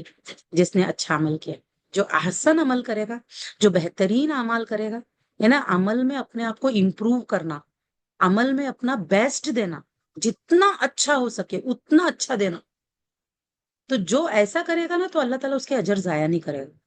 تو آپ دیکھیے جنت جہنم دونوں کی بات ہے نا، یہ ہے بیلنس. کہ جب اللہ تعالیٰ جہنم کا ذکر کرتے ہیں تو اللہ تعالیٰ ساتھ ہی ساتھ جنت کا بھی ذکر کرتے ہیں، تاکہ انسان کو امید جاگے. ہے نا، اگر جہنم سے ڈرایا گیا تو جنت سے امید بھی دلائی گئی. انہی لوگوں کے لیے ابدی باغات ہے، یعنی جنتیوں کے لیے کیا ہے، ہمیشہ کے باغات ہیں جن کے نیچے نہریں جاری ہیں. وہاں انہیں سونے کے کنگن پہنائے جائیں گے. سبحان اللہ. مطلب آپ سوچئے جنت کا جو سونے کا کنگن ہوگا، کیونکہ ہم تو یہاں پہ ایک کنگن بنانے جاتے ہیں تو اس کے ڈیزائن کے لیے کتنا کھپتے ہیں، کتنی فکر کرتے ہیں، کتنے ڈیزائنز دیکھتے ہیں، کتنے دکان سے دکان بھٹکتے ہیں، کتنا ریسرچ کرتے ہیں، کتنا اگر آن لائن میں دیکھنا ہے ڈیزائن تو آن لائن میں کتنے فوٹوز دیکھتے ہیں، کیا کیا کرتے ہیں لوگ ایک کنگن بنانے کے لیے. سبحان اللہ. لیکن آپ دیکھیں جنت کا کنگن تو ایسا ہوگا جو ہمارے آج دنیا میں خواب و خیال سے بھی نہیں گزر سکتا کہ وہ کنگن کتنا خوبصورت ہوگا. جنتی عورت کے دوپٹے کا اگر کونا، صرف دوپٹے کا ایک کونا اگر دنیا میں جھلک جائے، تو حدیث کے مفہوم میں آتا ہے کہ چاند سورج کی روشنی دھیمی پڑ جائے گی، اس کے آگے ماند پڑ جائے گی. اتنا روشن اور اتنا زبردست ہے. صرف سوچئے دوپٹے کا ذکر آیا کہ وہ بھی دوپٹہ، پورا دوپٹہ نہیں، دوپٹے کا کونا اگر دنیا میں جھلک جائے تو یہ حال ہوگا. تو جنت کا لباس کیسا ہوگا ہم تو سوچ بھی نہیں سکتے. اتنا بڑھیا اللہ نے ہمارے لیے جنت تیار کر کے رکھی. تو وہاں انہیں سونے کے کنگن پہ، آپ دیکھیں دنیا میں مرد کے لیے سونا حرام ہے، لیکن وہاں مرد کو بھی سونے کا کنگن ملے گا جنت میں، کہ سونے کے کنگن پہنائے جائیں گے اور وہ باریک اور موٹے ریشم کے سبز کپڑے پہنیں گے. وہاں تختیوں پر تکیے لگائے بیٹھے ہوں گے کیا اچھا بدلہ ہے، اور وہ اچھی آرام گاہ ہے۔ آپ دیکھیے ایک دم جہنم کا اپوزٹ، اللہ نے وہاں جہنم کے بارے میں کیا بولا، کتنا برا پینے کا پانی وہاں پہ پینا ملے گا، اور کتنی بری آرام گاہ ہے وہ۔ اور جنت کے بارے میں اللہ تعالیٰ کیا کہہ رہے، نعم الثواب و حسنت مرتفقا۔ سبحان اللہ، مطلب اللہ چاہتے ہیں کہ ہم اس کے لیے محنت اور کوشش کریں۔ یہ آرام سے ملنے والی چیز نہیں ہے جنت جو ہے۔ اگر ہم سوچیں گے کہ آرام سے کھا پی کے مزے کر کے چلے جاؤ، اور جتنا ہو سکا 5 وقت کی نماز پڑھ لو، اگر ہو سکا تو قرآن پڑھ لو، اور باقی چیزوں میں اپنی مرضیاں کر کے چلے جاؤ، اور سارا ٹائم ویسٹ، زندگی ویسٹ، بغیر مقصد کے جیو، کوئی مقصد نہیں، بغیر مقصد کے جیو، نیکیوں کے لیے کوئی پلاننگ نہیں کہ اچھا نیکی کرنا ہے تو اس کے لیے کچھ پلاننگ کرنا ہوتا ہے نا۔ ہم باقی چیزوں کے لیے بہت پلاننگ کرتے ہیں، شادیوں کی پلاننگ ہماری 6 6 مہینہ، 1 1 سال، 2 2 سال سے چلتی ہے، لیکن نیکی کمانے کے لیے کوئی پلاننگ نہیں۔ وہ تو یوں ہی ہو جائے گی نا، وہ تو اپنے آپ ہو جائے گی، کر لیں گے۔ ہم کیا کرتے، جو آرام سے ہم صدقہ خیرات کر سکتے، اور جو جتنی ہو سکی نماز پڑھ سکتے، جتنا ہو سکا جب چاہے قرآن پڑھ لیے جتنا، ہم سوچتے ہیں کہ بس ہو گیا، جنت مل جائے گی۔ دیکھیے جنت کے بھی تو درجات ہے نا، انشاءاللہ جنت تو ایمان والوں کو جنت ملے گی، یہ اللہ کا وعدہ ہے کہ اگر رائے دانے برابر بھی کسی کے اندر ایمان ہے تو بالآخر اللہ تعالیٰ اس کو جنت میں ڈالے گا۔ لیکن جنت کے جو درجات ہے، کیا ہمیں قیامت کے روز اتنا پچھتانا ہے کہ تھوڑا اور اچھا کر لیتے تو اس سے بہتر جنت میں جاتے، اوپر کے درجات میں جاتے؟ ہم؟ اور ایک جنت سے دوسری جنت کا فاصلہ کتنا ہے کہ جیسے دنیا میں کھڑے رہ کر ہم ٹمٹماتے ستارے دیکھتے نا، اتنا ایک جنت سے دوسری جنت اتنے فاصلے پر ہوگی۔ اور اے نبی صلی اللہ علیہ وسلم ان کے لیے ایک مثال بیان کیجیے، وہ آدمی ہیں، ہم نے ان میں سے ایک کو دو آدمی ہیں۔ اب اللہ تعالیٰ دیکھو مال کی آزمائش کے بارے میں بتا رہے، کیا انسان کو کیا چیز جنت کمانے میں، جنت کے درجات میں آگے بڑھ چڑھ کر حصہ لینے میں، نیکیوں میں بڑھ چڑھ کر حصہ لینے میں، یا گناہوں سے رکنے میں، کیا چیز انسان کو روکتی ہے؟ خاص کر کے آدمیوں کو مال کمانا ہے نا۔ تو مال تو کمانا ہے، اللہ نے روکا نہیں ہے، اللہ نے ہمیں منع نہیں کیا ہے مال کمانے سے۔ حلال مال کمانا بھی عبادت ہے، مال کما کے اپنے بیوی کو پیار سے ایک لقمہ کھلانا، حلال لقمہ، وہ بھی صدقہ ہے نا۔ اپنے بچوں کے لیے کرنا، اپنے رشتہ داروں کے لیے کرنا، ماں باپ کے لیے کرنا، اور جو بھی جس سے اللہ کا کلمہ بلند ہو، اللہ کے راستے میں مال لگانا، یہ تو عبادت ہے۔ لیکن یہ مال اگر کسی کو گمراہ کر دے، آخرت کی یاد سے غافل کر دے، اللہ کی یاد سے اسے غافل کر دے، وہ اپنے آپ کو یہ مال کما کر بڑی چیز سمجھنے لگے، اور یہ سمجھنے لگے کہ دنیا میں مال دیا ہے تو اس کا مطلب اللہ مجھ سے خوش ہے، اگر آخرت ہوئی بھی تو وہاں بھی مجھے جنت مل جائے گی، اور یہ سمجھ کے اکڑنا، تو یہ اللہ کو نہیں پسند ہے نا۔ تو پھر مال آزمائش بن جاتا ہے ایسے لوگوں، اور مال آزمائش ہے، اللہ نے بتا چکے ہیں کہ مال آزمائش ہے، مال اور اولاد آزمائش ہے۔ تو اللہ نے کیا بتایا یہاں پہ کہ اے نبی صلی اللہ علیہ وسلم ان کے لیے ایک مثال بیان کیجئے، دو آدمی ہیں، ہم نے ان میں سے ایک کو انگوروں کے 2 باغ عطا کیے، اور ان کے گرد کھجوروں کے باڑ لگا دی، اور ان دونوں کے درمیان کھیتی اگائی۔ یعنی کہ کیا کیا اس کے پاس، انگور، کھجور، پھر کھیتیاں، اور ایک نہیں دو دو کی بات آ رہی ہے نا۔ پھر دونوں باغوں نے اپنا پھل دیا، اور ان میں سے کچھ بھی کم نہ کیا، اتنا پھل دیا کہ کچھ کم نہ کیا، خوب پھل دیا، اور ان کے درمیان ہم نے ایک نہر بہائی۔ اب آپ دیکھیں نہر بھی ہے، پھل بھی خوب اگ رہے، نہر بھی ہے، اور اس کے لیے پھل تھے، تو وہ اپنے ساتھی سے کہنے لگا، یعنی دو ساتھی ہے نا، تو اب جو امیر تھا جس کے پاس یہ سارے باغ تھے، وہ اپنے ساتھی سے کہنے لگا، جبکہ اس سے بحث کر رہا تھا، کہ میں تجھ سے مال میں زیادہ ہوں۔ اب آپ دیکھیے اپنی بڑائی ہانکنا، کہ میں تجھ سے مال میں زیادہ ہوں، اور جتھے میں بھی زیادہ معزز ہوں، یعنی کہ لوگ میری عزت کرتے ہیں، مجھ سے ملنے آتے ہیں، میں ایک آواز دوں، ایک آواز لگاؤں تو میرے لیے کھڑے ہو جاتے ہیں، اور میری اتنی اولاد ہے، اور میرے اتنے نوکر ہے۔ سبحان اللہ، اپنا مطلب ایک بولتے ہیں نا منہ میاں مٹھو ہونا، اپنے اپنے دوست کو نیچا دکھانے کے لیے، اور وہ اپنے باغ میں داخل ہوا جبکہ وہ اپنی جان کے لیے ظالم تھا۔ اس نے کہا میں گمان نہیں کرتا کہ یہ باغ کبھی تباہ ہوگا۔ مطلب اسے کیا لگ رہا تھا کہ یہ باغ کبھی تباہ نہیں ہوگا۔ سبحان اللہ۔ آپ دیکھیے کیا ہوتا ہے نا کہ کچھ لوگ نا اپنی گھمنڈ کو، اپنے اکڑ کو، اپنے تکبر کو نا پازیٹیو تھنکنگ کا نام دیتے ہیں۔ وہ پازیٹیو تھنکنگ نہیں ہوتا ہے، وہ اکڑ ہوتا ہے، وہ گھمنڈ ہوتا ہے، وہ تکبر ہوتا ہے۔ اس کے اندر آپ دیکھیے عاجزی نہیں ہے۔ عاجزی کیا ہوتی ہے کہ انسان کو یہ سمجھ میں آتا ہے کہ یہ سب کچھ اللہ نے دیا ہے، اگر میں اللہ کی نافرمانی کروں، اپنے آپ کو بڑی چیز سمجھوں، اللہ نہ کرے کبھی اللہ یہ مجھ سے چھین لے، اگر اللہ دے سکتا ہے تو اللہ لے بھی سکتا ہے، اس میں انسان کو نا عاجزی آتی ہے۔ لیکن جس کو ایسے لگتا ہے نا کہ نہیں، میں گمان نہیں کرتا کہ یہ باغ کبھی تباہ ہوگا، اور میں گمان نہیں کرتا کہ قیامت قائم ہونے والی ہے، اور اگر بالفرض واقعی مجھے اپنے رب کی طرف لوٹایا گیا تو یقیناً ضرور میں وہاں ان باغوں سے بہتر لوٹنے کی جگہ پاؤں گا۔ یعنی دنیا میں باغ دیا نا اللہ نے، اگر قیامت ہوئی بھی تو اس سے بہتر باغ اوپر دے گا اللہ تعالیٰ۔ یہ تھا اس کا غلط پازیٹیو تھنکنگ، اکڑ، تکبر، اپنے ساتھی کو نیچا دکھا رہا ہے۔ اس کے مومن ساتھی نے اس سے کہا جبکہ اسے جواب دے رہا تھا، کیا تو اس ذات کے ساتھ کفر کرتا ہے جس نے تجھے مٹی سے پیدا کیا؟ مطلب یہ تو یاد کر، مطلب کس چیز سے ہم پیدا ہوئے ہیں۔ اگر انسان یہ یاد رکھے گا نا، کبھی اس کے اندر اکڑ نہیں آئے گی کہ تجھے مٹی سے پیدا کیا اللہ نے، پھر نطفے سے، پھر تجھے ٹھیک پورا مرد بنایا۔ اگر اللہ نہ بناتا تو انسان کیا کر لیتا؟ دنیا میں انسان مال لے کے آیا تھا، جب ماں کے پیٹ سے باہر نکلا تو کیا لے کے نکلا تھا؟ پیر میں چپل تک نہیں تھی، بدن پہ کپڑے تک نہیں تھے، کیا لے کے آتا ہے انسان؟ پھر بعد میں جب اللہ دیتا ہے اور انسان اللہ ہی کو بھول جاتا ہے تو اس نے اس کی پیدائش یاد دلائی تاکہ اس کے اندر عاجزی ہے۔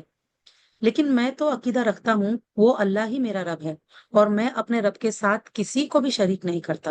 آپ دیکھیں یہاں پہ اس شخص نے کس کو شریک کیا تھا؟ یہ جو اپنے آپ کو بہت بڑی چیز سمجھ رہا تھا مال کے وجہ سے اور نفر کے وجہ سے، اس نے اپنے آپ کو وہ اتنی بڑی چیز سمجھ رہا تھا۔ یہ بھی مطلب آپ دیکھیں جب کوئی لوگ اتنے خود پسند ہوتے ہیں کہ نعوذ باللہ خود کو وہ لوگ طاغوت بنا لیتے ہیں۔ سبحان اللہ۔ تو یہاں پہ اس نے کیا کہا کہ میں کسی کو بھی شریک نہیں کرتا، یہ جو نیک اس کا دوست تھا۔ اور آپ دیکھیں ہم جو ہے نا ایسے دوست بننا چاہیے، کسی کے بھی ایسے دوست بننا چاہیے کہ اگر ہم دیکھیں انہیں غفلت میں یا کسی غلطی میں تو ہم نے ان کو روکنا چاہیے۔ بہت خوش نصیب ہوتے ہیں وہ لوگ جن کو ایسے دوست ملتے ہیں کہ جو اگر اپنے دوست کو کچھ غلط کرتا ہوا دیکھے، اس کی آخرت کا نقصان دیکھے تو اس کو بچانا چاہیے، اس کو اچھے مشورے دینا چاہیے، اسے آخرت اور اللہ کی یاد دلانا چاہیے۔ اور جب تو اپنے باغ میں داخل ہوا تو کیوں نہ کہا ماشاء اللہ لا قوت الا باللہ، جو اللہ نے چاہا کوئی قوت نہیں مگر اللہ کی مدد سے۔ آپ دیکھیے انسان کچھ نہیں پا سکتا جب تک اللہ نہ چاہے، انسان کے پاس وہ قوت ہے ہی نہیں۔ آپ دیکھیے کوئی بھی چیز جب ہمیں ملتی ہے نا، اس کے لیے دو چیزیں ضروری ہے۔ ایک یہ کہ میں نے چاہا، لیکن اللہ نے بھی چاہنا چاہیے۔ میرے چاہنے سے نہیں ہونے والا، جب تک اللہ نہ چاہے میں کتنا بھی چاہوں مجھے چیز نہیں ملے گی۔ تو ایک یہ ہے کہ میں بھی چاہوں اور اللہ بھی میرے لیے وہ چاہے۔ دوسرا، میں کوشش کروں تو وہ کوشش کی توفیق اور قوت، طاقت وہ اللہ مجھے دینا چاہیے۔ تو جب تک یہ دو چیز نہیں ہوگی، اوکے، کہ میری نیت اور کوشش کے ساتھ جب تک اللہ کی چاہت اور اللہ کی توفیق اور اللہ کی دی ہوئی طاقت اگر نہیں ہوگی، طاقت، عقل، یہ سب کچھ ٹھیک ہے نا، تب تک چیز نہیں مل سکتی۔ تو ایک انسان کو کبھی بھی جب اپنے پاس کوئی چیز ہے اور وہ پسند آئے نا تو کیا پڑھنا چاہیے؟ ماشاء اللہ لا قوت الا باللہ۔ کبھی کبھار ہوتا ہے ہمیں اپنی چیز اچھی لگتی، اس وقت فوراً یہ چیز یاد کرنا چاہیے کہ ماشاء اللہ لا قوت الا باللہ. ہم لوگ یہاں پر انڈیا میں لا حول ولا قوت الا باللہ کب پڑھتے ہیں؟ جب کوئی بری چیز دیکھتے ہیں تو لوگوں کو لگتا ہے کہ بری چیز دیکھنے پہ لا حول ولا قوت الا باللہ پڑھنا چاہیے، جبکہ لا قوت الا باللہ کب پڑھتے ہیں؟ ماشاء اللہ لا قوت الا باللہ. اگر کوئی چیز ہم دیکھ رہے، اللہ نے ہمیں عطا کی ہے، ہمیں اچھی لگ رہی، ماشاء اللہ لا قوت الا باللہ. کسی اور کی چیز اچھی لگ رہی ہے، بارک اللہ. کیا دعا دیں گے؟ اللہ تجھے جو چیز عطا کیا، جو نعمت، اللہ اس میں تجھے برکت دے، ہے نا. ماشاء اللہ تبارک اللہ. دوسرے کو یہ دعا دیں گے، خود کے لیے ماشاء اللہ لا قوت الا باللہ. تو اللہ پوچھ رہے کہ اس نے یہ کیوں نہیں پڑھا، اس کو یہ پڑھنا چاہیے تھا، بولنا چاہیے تھا اس کو. اگر تو مجھے مال اور اولاد میں کمتر دیکھتا ہے تو امید ہے کہ میرا رب مجھے تیرے باغ سے بہتر دے. یہ ہے پازیٹیو تھنکنگ. آپ دیکھیں، یہ بندہ بھی پازیٹیو ہے لیکن اس کے اندر عاجزی ہے. اس کو اللہ سے امید ہے کہ تو مجھے حقیر دیکھ رہا ہے، کہ مال میں کمتر سمجھ رہا ہے، نفر میں کمتر سمجھ رہا ہے، لیکن مجھے میرے رب سے امید ہے کہ میرا رب کل مجھے آج نہیں تو کل دے دے گا. تجھ سے بہتر باغ دے سکتا ہے میرا رب مجھے، اس میں کیا بڑی بات ہے؟ تجھے بھی تو اسی رب نے دیا، اگر اللہ چاہے گا وہ مجھے بھی دے گا. اور اس تیرے باغ پر آسمان سے کوئی عذاب بھیجے، یہ بھی ہو سکتا ہے.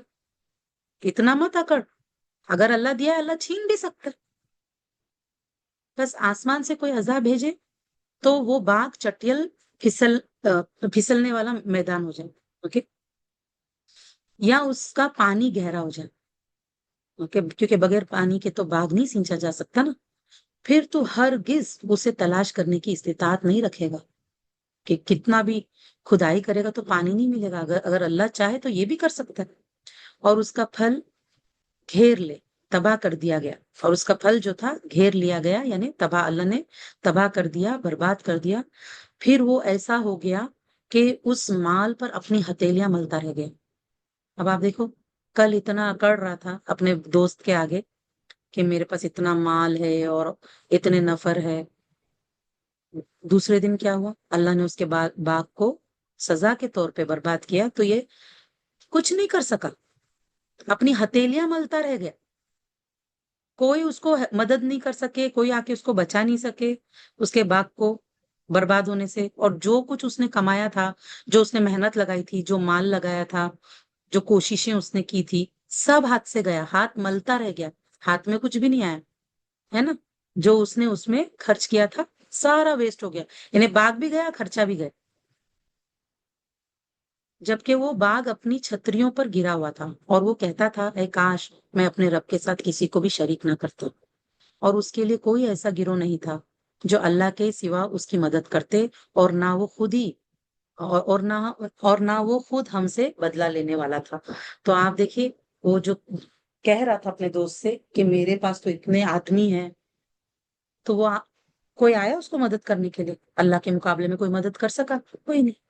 وہاں تو تمام اختیار اللہ سچے ہی کے لیے ہے، ثواب دین، اور وہ ثواب دینے میں بہتر اور انجام کے لحاظ سے زیادہ اچھا.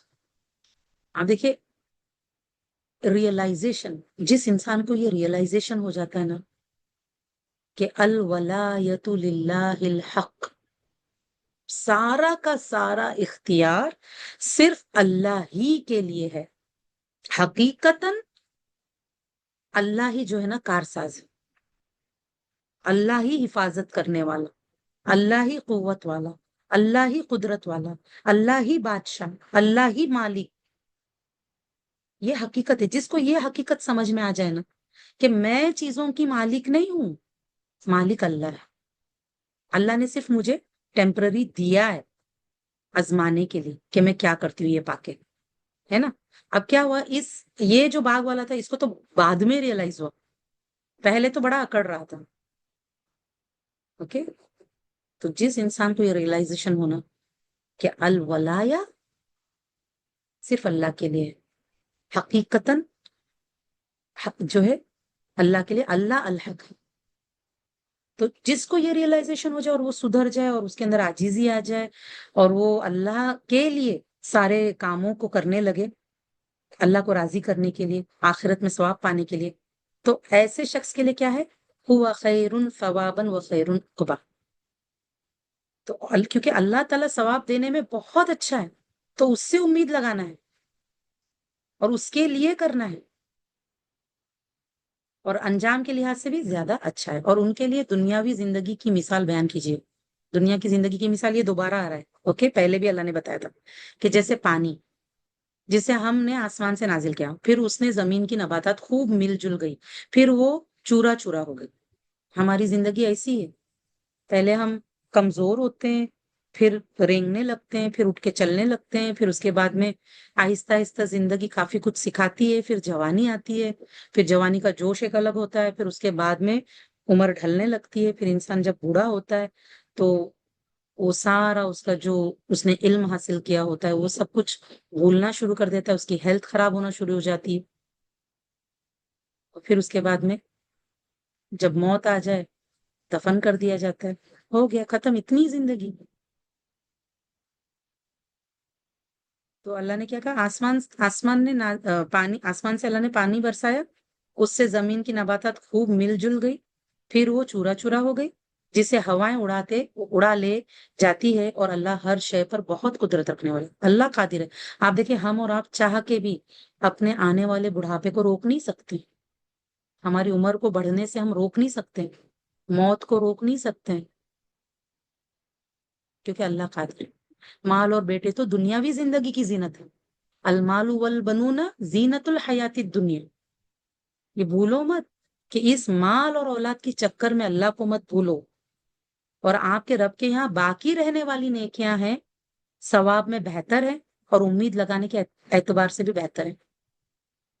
اگر واقعی ہمیں کسی چیز کے لیے محنت کرنا ہے تو اس مال اور اولاد کے ذریعے سے باقیات الصالحات، باقی رہنے والے نیک اعمال، مطلب ایسے نیک اعمال جو باقی رہے، جو آخرت میں ہمیں ملے، اس کا وزن ہو، جب تولا جائے تو وزن ہو۔ وہ کب ہو سکتا ہے؟ جب ہم صرف اللہ کے لیے کریں، صرف اللہ کے خاطر کریں، اور سنت طریقے سے کریں، جیسے ذکر اذکار ہے نا، لا الہ الا اللہ محمد رسول اللہ صلی اللہ علیہ وسلم، ہے نا، سبحان اللہ، الحمد للہ، اللہ اکبر، استغفار کرنا، ہم؟ یہ آپ دیکھیے، الباقیات الصالحات، یہ بہتر ہے، اللہ نے کہا تیرے رب کے پاس، کیونکہ اللہ کو فرق نہیں پڑتا ہم امیر ہے غریب ہے، کتنا کمایا، کتنا دنیا میں کامیابی ملی، کیا ملا، شہرت ملی نہیں ملی، اس سے فرق نہیں پڑتا ہے، وہ تو اللہ جس کو جتنا چاہے دیتا ہے۔ فرق کس چیز سے پڑتا ہے؟ ہمیں کس چیز سے فرق پڑے گا؟ قیامت کے روز جب میں میرے رب سے ملوں تو میرے پاس کیا بچا ہے، کیا باقی ہے، کیا باقی رہنے والی نیکیاں ہیں؟ کبھی کبھار کیا ہوتا ہے، نیکیاں تو بڑی مشکل سے ہم کماتے ہیں، پھر اس کے بعد میں احسان جتا کے، یا غلط نیت کر کے، یا دکھاوا کر کے، یا کفر کر کے، یا بدعت کر کے ضائع کر دیتے ہیں، پھر امید لگاتے کہ وہاں ملے گا۔ وہاں ملنے کے لیے اخلاص، کتنا اخلاص تھا، کتنی کوشش کی، کیسی کوشش کی، سنت کے مطابق کیا یا نہیں، یہ میٹر کرتا ہے نا، تب نیکیاں باقی رہے گی، اور نیکی کمانے کے بعد میں پھر اس کی حفاظت، کہ کسی کو تکلیف نہیں دینا ہے، کسی کو احسان نہیں جتانا ہے، کیونکہ آج دنیا میں کسی کو تکلیف دیں گے، قیامت کے روز ہمیں اپنی نیکیاں دینی پڑے گی۔ کسی کی چگلی غیبت کریں گے، ہم کو اپنی نیکیاں دینی پڑے گی، کسی کا دل دکھائیں گے، اپنی نیکیاں دینی پڑے گی۔ سب سے بڑا مفلس کون ہے؟ آپ صلی اللہ علیہ وسلم نے کیا فرمایا؟ جب آپ صلی اللہ علیہ وسلم نے پوچھا صحابہ سے سب سے مفلس کون ہے، انہوں نے کہا جس کے پاس مال نہیں ہوگا۔ آپ صلی اللہ علیہ وسلم نے کہا نہیں، وہ نہیں، سب سے بڑا مفلس وہ ہے کہ قیامت کے روز ڈھیروں نیکیاں لے کر آئے گا، نماز، قرآن، روزے، زکوٰۃ، نیکیاں لے کے آئے، لیکن اتنا لوگوں کا دل دکھایا رہے گا، اتنا لوگوں کے ساتھ مطلب ان کا حق نہ دینا اور یہ سب کچھ کیا ہوگا، کہ اپنی زبان کی وجہ سے اسے اپنی نیکیاں دینی پڑے گی، اور نیکیاں دیتے دیتے اس کی نیکیاں ختم ہو جائے گی، پھر اس کے بعد میں اللہ تعالیٰ کیا کرے گا کہ ابھی بھی حقدار باقی ہے، تو اب کیسے حق ادا ہوگا؟ کیسے اللہ حق دلوائے گا؟ کہ جن کا حق باقی ہے ان کے گناہ اس کے نامہ اعمال میں ڈالے گا، یہ سب سے بڑا مفلس انسان ہے. کیوں؟ کیونکہ اس کی نیکیاں باقی ہی نہیں رہی، ختم ہو گئی ساری. اتنے ساروں کے حق باقی تھے اس کے اوپر. آج ہم سوچتے نہیں ہے نا، ہم ایک دم مطمئن ہو کے بیٹھے ہوئے. آپ نے دیکھا ہوگا کہ کتنے لوگ نماز پڑھتے، قرآن پڑھتے، سبحان اللہ، لیکن اپنی بیوی کو ستا رہے ہیں. باہر اتنی عزت، اتنے نیک، اتنا پیار سے دنیا سے بات کرتے ہیں، گھر میں بچوں کو دھتکارتے ہیں، بیوی کو دھتکارتے ہیں. کیا فائدہ؟ دنیا کے سامنے 5 منٹ ملنے کے لیے اچھا بننے کی ایکٹنگ کرنا آسان ہے. اگر انسان اصل میں اچھا نا، اپنے بیوی بچوں کے ساتھ اچھا رہ کے بتائے. اگر کوئی اصل میں اچھی ہے نا عورت، اپنے شوہر کے ساتھ، اپنے بچوں کے ساتھ اچھی رہ کے بتائے، اپنی ساس کے ساتھ، اپنے ماں باپ کے ساتھ اچھی رہ کے بتائے، اپنے رشتے داروں کے ساتھ، اپنے بھائی بہنوں کے ساتھ اچھی رہ کے بتائے، انصاف کر کے بتائے، اچھے الفاظ استعمال کر کے بتائے،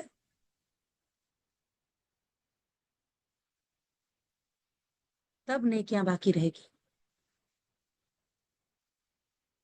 نیکیاں باقی رکھنا بھی بڑی محنت کا کام ہے. نیکیاں کمانا بھی، پھر اس کو کما کے اس کی حفاظت کرنا. ہم مال کما کے اس کو برابر بینک میں رکھیں گے، تجوری میں رکھیں گے، سونا بنائیں گے، برابر اس کو ہم لاکر میں رکھتے ہیں یا تجوری میں رکھتے ہیں. اس کو حفاظت کرنے کی ہم کو برابر فکر ہوتی ہے کہ کوئی چور چھین کے نہ لے کر چلا جائے، کوئی چوری نہ کر لے، کوئی ڈکیتی نہ ڈال دے. نیکیاں کمانے کے بعد میں ہماری نیکیوں کا ڈاکو کون ہے؟ شیطان وسوسے ڈالتا ہے. احسان جتا، بتا اپنے آپ کو کہ تو کتنی بڑی چیز ہے، ٹٹ فور ٹیٹ کر. ہم اس کی باتوں میں آ جاتے ہیں اور خود ہی اپنی نیکیوں کو آگ لگا بیٹھتے ہیں. اللہ ہم سب کی حفاظت کرے. آمین یا رب. اللہ ہمیں باقیات الصالحات کمانے کی توفیق عطا کرے. آمین یا رب. کیونکہ وہ امید کے لحاظ سے بہتر ہے. اگر امید رکھنا ہی ہے نا ثواب کی، رب سے ثواب پانے کی امید رکھنا ہے نا، تو ہم کو اس کے لیے باقیات الصالحات کرنا ہوگا، باقی رہنے والے نیک اعمال. اوکے میرے بہنوں، بہت بہت شکریہ، جزاک اللہ خیر. سبحانک اللہم و بحمدک، اشہد ان لا الہ الا انت، استغفرک و اتوب الیک. السلام علیکم و رحمۃ اللہ وبرکاتہ.